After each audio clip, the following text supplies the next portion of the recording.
जय श्री कृष्ण दोस्तों, बीएसरा फैमिली में आपका स्वागत है। दोस्तों आज की वीडियो में जो नवरात्रि में किया जाने वाला उपाय है संतान प्राप्ति का, उसी की जानकारी दे रही हूँ कि अष्टमी के दिन पति पत्नी दोनों को मिलकर जो उपाय करना है उसकी जानकारी दे रही हूँ।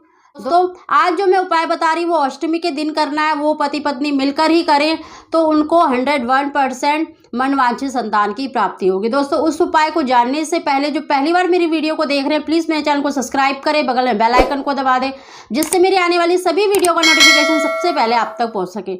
दोस्तों ये जो चैत्र नवरात्रि है बहुत ही शुभ संयोग लेकर आई है, मतलब 9 ऐसी जो राशियां हैं जिनको संतान प्राप्ति के पूर्ण योग बन रहे हैं। तो आप इस समय का भरपूर लाभ उठाइए और साथ ही देखिए बैसाख की संक्रांति भी पड़ती है, मतलब बहुत शुभ संयोग है। ऐसा संयोग बहुत ही दुर्लभ होता है और इसमें जो उपाय बता रही हूँ वो आप जरूर करें।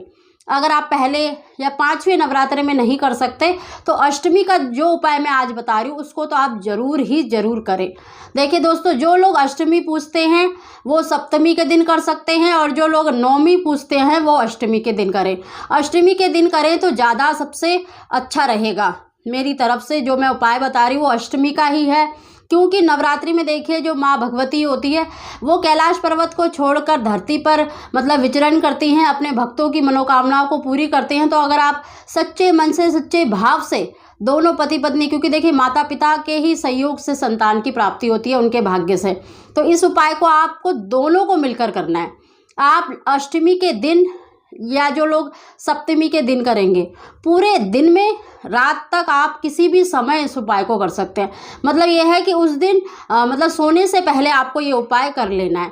दोनों ही पति पत्नी मिलकर करेंगे तभी आपको इसका लाभ मिलेगा।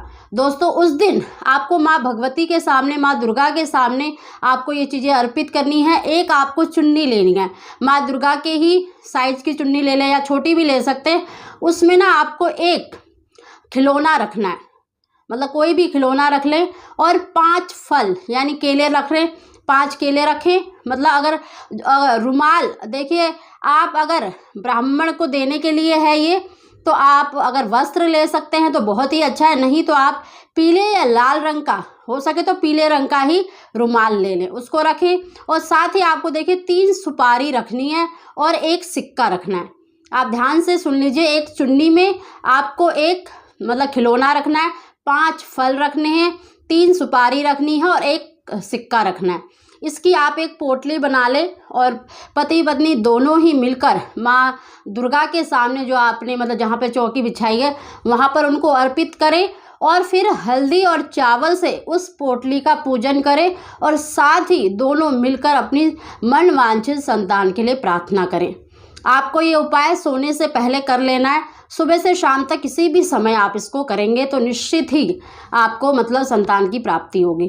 दोस्तों दूसरे दिन आपको देखिए क्या करना है, जो आपने पोटली माँ भगवती के सामने अर्पित करी है उस दिन आपको देखिए दोनों को ही, पति पत्नी दोनों को ही सुबह स्नान करके उनका पूजन करना है, माता दुर्गा के चरणों को स्पर्श करना है और उस पोटली को उठा लेना है। उसमें से आपने जो खिलौना लिया है वो आप किसी भी गरीब बच्चे को दे दें और जो आपने रुमाल लिया है वो आपको किसी भी ब्राह्मण को देना है।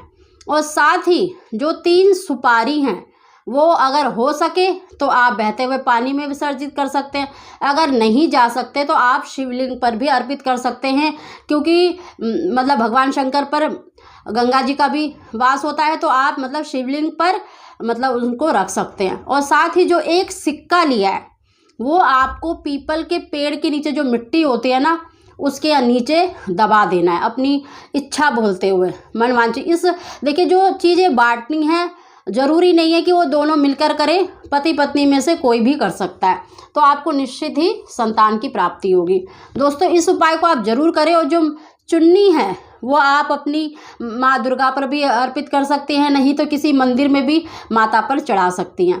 अगर ये उपाय करेंगे तो दोस्तों आपको निश्चित ही संतान की प्राप्ति होगी। साथ ही जो आपने 5 फल लिए हैं यानी 5 केले, अपनी मनोकामना बोलते हुए आपको गौ माता को खिला देना है। निश्चित ही जो भी आपकी इच्छा है, चाहे पुत्री की है चाहे पुत्र की है, 100% आपकी मनोकामना पूरी होगी। दोस्तों इस उपाय को आप जरूर करें और दोनों मिलकर ही करें, तभी आपको मतलब 100% इसका रिजल्ट मिलेगा। तो जो पहले दिन आपने नारियल चढ़ाया था जटा वाला और उस पर 7 बार मूली लपेटी थी उसको, और 5वें दिन जो अगर आपने उस दिन भी अगर नारियल चढ़ाया है मतलब जटा वाला नारियल, तो अष्टमी के दिन या नवमी के दिन जिस दिन आप पूजन करते हैं अपनी झोली अवश्य भरवाएं। चाहे तो आप अपनी सास से भरवा लें, अपने हस्बैंड से भरवा लें, मतलब अपनी झोली अवश्य भरवाएं। और उसको देखिए आपको खुद नहीं तोड़ना है, किसी भी जेंट्स से तोड़वा सकती हैं क्योंकि वो पुत्र का स्वरूप होता है। और उसमें से देखिए अगर नारियल का बीज निकलता है तो आप उसी दिन गंगा जल से उसको निगल लें, आपको चबाना नहीं है, इस चीज़ का ध्यान रखें। अगर आप देखिए हर नारियल में ज़रूरी नहीं है बीज निकले, तो बीज अगर नहीं भी निकलता तो कोई बात नहीं, निराश होने की ज़रूरत नहीं है। आप उसका प्रसाद थोड़ा सा ग्रहण करें और बाकी को आप बच्चों में, अपने घर परिवार में जो कंजिकाएं बिठाते हैं उस दिन उसमें बांट दें। दोस्तों उस दिन आप देखिए 2 नारियल है, अगर आपने 2 चढ़ाए हैं तो 2, नहीं तो जो पहले दिन चढ़ाया है उसमें से अगर दोनों में आप मतलब अगर किसी में भी एक में भी बीज निकल जाता है तो आप उसको गंगा जल से निगल जाए। और साथ ही दोस्तों देखिए जो जायफल आपने चढ़ाया है उसको आपको अपने पास रखना है।